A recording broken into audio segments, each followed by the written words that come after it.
আসসালামু আলাইকুম ওয়া রাহমাতুল্লাহি ওয়া বারাকাতুহু। প্রিয় ভাই ও বোনেরা, আজকে ভিডিওটি দেখে আপনার হৃদয় ছুঁয়ে যাবে ধনী হতে ইনশাআল্লাহ। আল্লাহ পাক নিষেধ করেন নাই। ধনী হতে আল্লাহ নিষেধ করেন নাই, ব্যবসা করতে নিষেধ করেন নাই, ধন সম্পদ আল্লাহ পাক অর্জন করতেও নিষেধ করেন নাই। কিন্তু দুনিয়ার পূজা করতে আল্লাহ নিষেধ করেছেন, দুনিয়ার মোহে ডুবে যেতে আল্লাহ নিষেধ করেছেন। সম্পদ ওসমান রাদিয়াল্লাহু আনহুরও ছিল, কিন্তু সেই সম্পদ তিনি তার প্রয়োজনে যতটুকু লাগতো এতটুকু ব্যয় করতেন, বাকিটা আল্লাহর রাস্তায় ব্যয় করতেন। উসমান রাদিয়াল্লাহু আনহুর মতো ধনী হতে কোনো সমস্যা আছে? ওর আপত্তি আছে? একটা আমল তার জীবনী থেকে পাওয়া যায়, এটা পড়ে আমার কাছে এত নিজেকে এত ছোট মনে হচ্ছে যে কাশ যদি এই আমলটা আমি করতে পারতাম। বলে দেব, চেষ্টা করছি যে করার, আপনারাও করার চেষ্টা করেন।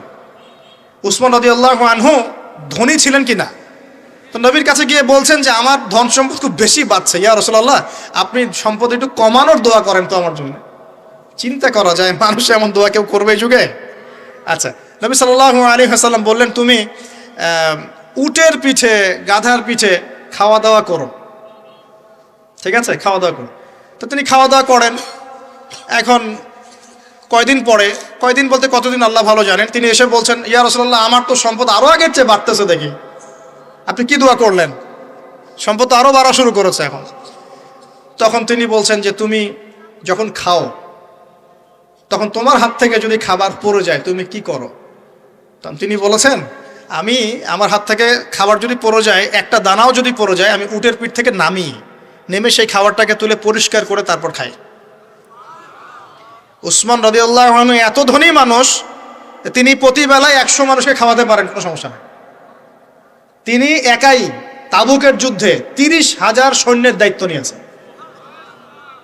30,000 সৈন্য 3 মাস যাবে, যাত্রা বিরতি করবে, খাবে দাবে, তাদের ঘোড়া অস্ত্রশস্ত্র সব দায়িত্ব একজন ব্যক্তি বহন করেছেন, উসমান রাদিয়াল্লাহু আনহু। কত বড় ধনী আপনি চিন্তা করেন।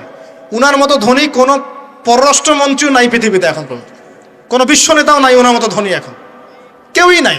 আর উনি কিন্তু তার এই ধন সম্পদ সুদের মধ্য দিয়ে অর্জন করেন নাই, তার ধন সম্পদ দুর্নীতির মধ্য দিয়ে অর্জন করেন নাই। তার ধন সম্পদ তিনি কিন্তু এই যে অন্যের সম্পদ অন্যায়ভাবে দখল করে অর্জন করেন নাই। তিনি সম্পদ অর্জন করেছেন বৈধ পন্থায়, হালাল ব্যবসা করেছেন। ব্যবসা করেছেন নাকি না?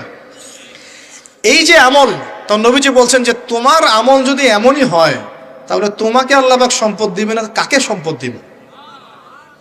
মানে তুমি আল্লাহ পাকের যে সম্পদ, রিজিকের যে শুকরিয়া আদায় করো, কৃতজ্ঞতা প্রকাশ করো যে আল্লাহ আমাকে ভালোবেসে রিজিকটা দিয়েছেন, আমার হাত থেকে পড়ে গেছে, আমি তুলে খাই। এই যে আল্লাহ পাকের নেয়ামতের প্রতি তোমার যে শ্রদ্ধা, যে সম্মান, এর এর এর শুকরিয়া স্বরূপে আল্লাহ পাক তোমাকে এরকম সচ্ছল বানায় দিচ্ছেন, আর তো কিছু করার নাই। তো উসমান রাদিয়াল্লাহু আনহুর মতো ধনী হতে কোনো সমস্যা আছে? তিনি কৃপণ ছিলেন না, তিনি আল্লাহ পাকের নেয়ামতের শুকরগুজার ছিলেন। ভুল ব্যাখ্যা নেবেন না, তিনি আল্লাহ পাকের নেয়ামতের শুকরগুজার ছিলেন। আমরা আল্লাহ পাকের নেয়ামতের শুকরিয়া আদায় করবো ইনশাআল্লাহ, এবং যা রিজিক আল্লাহ আমাদেরকে দিয়েছেন এতে সন্তুষ্ট থাকবো ইনশাআল্লাহ, এবং হালালভাবে চলার চেষ্টা করব।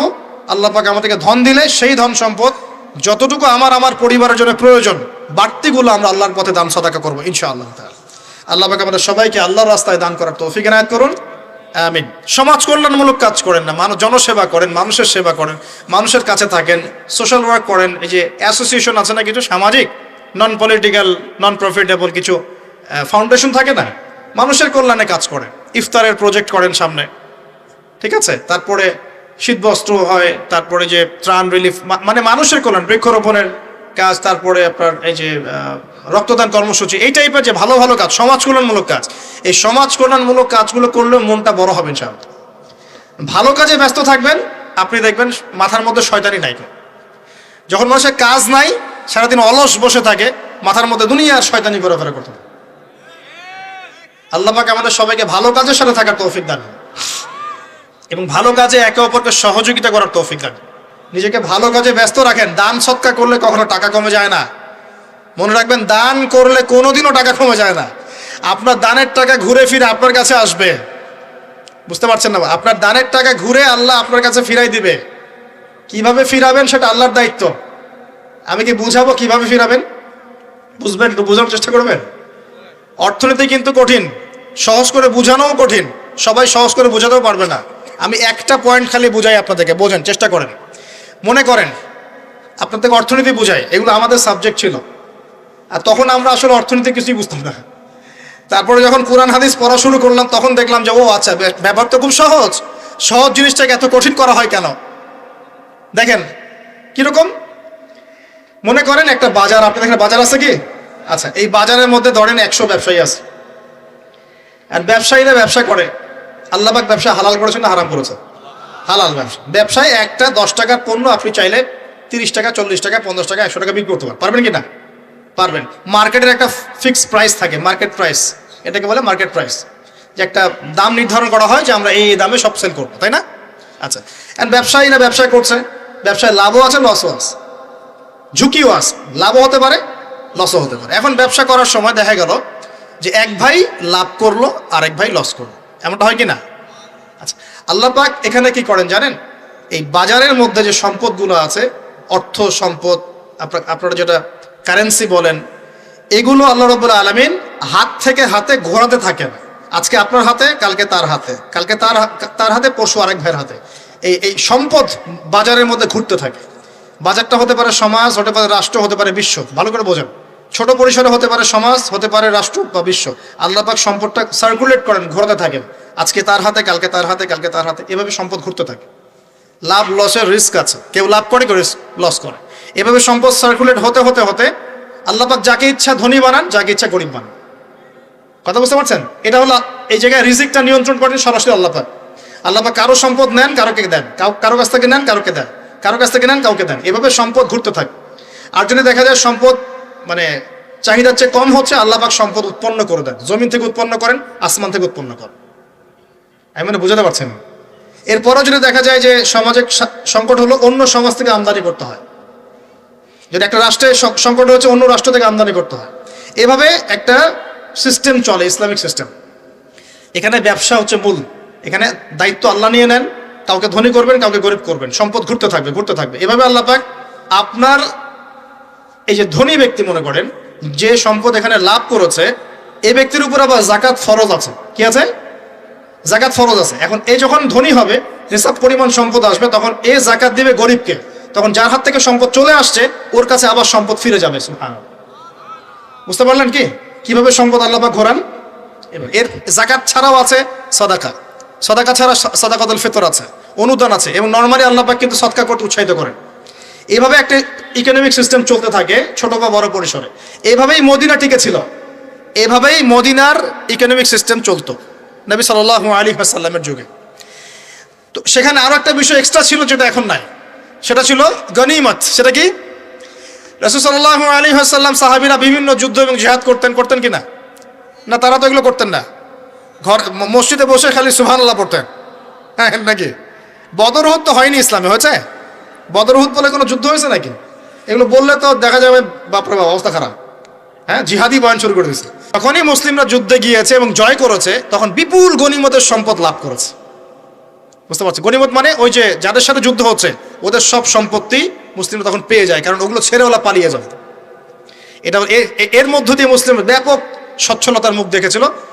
খায়বারের যুদ্ধে জয়ের মধ্য দিয়ে মুসলিমরা প্রায় 1/3 সম্পদ পেয়েছিল আরবের মধ্যে। জাজিরাতুল আরবের 1/3 সম্পদ শুধু খায়বার যুদ্ধ জয়ের মধ্য দিয়ে লাভ করা হয়েছে। ওইটা তো নাই, এখন ক্লোজড। আমি ওগুলো বাদ দিয়ে এই সিস্টেমগুলোর কথা বললাম, সাদাকা, ব্যবসা ইত্যাদি ইত্যাদি। তার মানে ইসলামিক ইকোনমিক সিস্টেমের মধ্যে আল্লাহ পাক সম্পত্তি নিয়ন্ত্রণ করছেন এবং কাউকে ধনী বানাচ্ছেন, কাউকে গরিব করছেন। সম্পদ হাতে হাতে ঘুরছে, যে ধনী সে আবার জাকাত দিচ্ছে, তখন গরিবের কাছে ধনীর সম্পত্তি চলে আসছে। এখন চলমান সিস্টেমে কি সমস্যা হয়? যখন আপনি ব্যবসাটাকে গুটিয়ে নিয়ে সুদটাকে প্রাধান্য দিচ্ছেন, মানে সুদের মধ্যে কি লাভ লস দুটা রিস্ক আছে, ঝুঁকি আছে কোনো? সুদে আপনি যখন খান, আপনি কি বলেন যে ঠিক আছে আমি 100 টাকা নিলাম, ব্যবসায় লাভ হলে আমি দিব 50%, লস হলে 50%। এটা তো সুদ না, এটা তো সুদ না। এটা কি সুদ?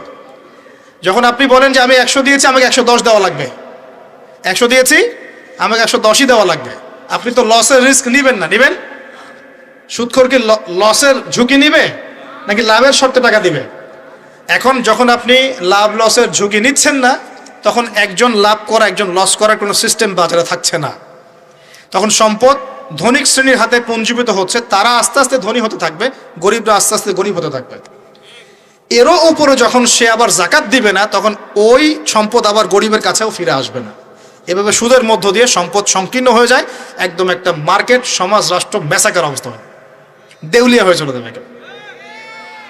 একটা একটা করে কথা বলেছিলাম, ফলেছিল কি অর্থনীতির কথাগুলো? পাকিস্তানের কথা ফলেছে? পাকিস্তানের সামনে আরো ভয়াবহ পরিণতি আছে।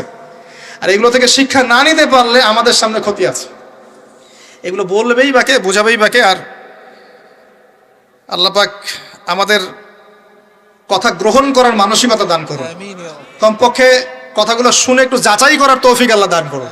যাচাই করার পর যদি দেখা যায় যে হ্যাঁ ঠিকই বলেছে ছেলেটা, বা কম কিছুটা হলেও ঠিক বলেছে, ওইটুকু অন্তত গ্রহণ করার তৌফিক আল্লাহ দান করুন। ভিডিওটি ভালো লাগলে একটি লাইক দিয়ে চ্যানেলটিকে সাবস্ক্রাইব করে দাও।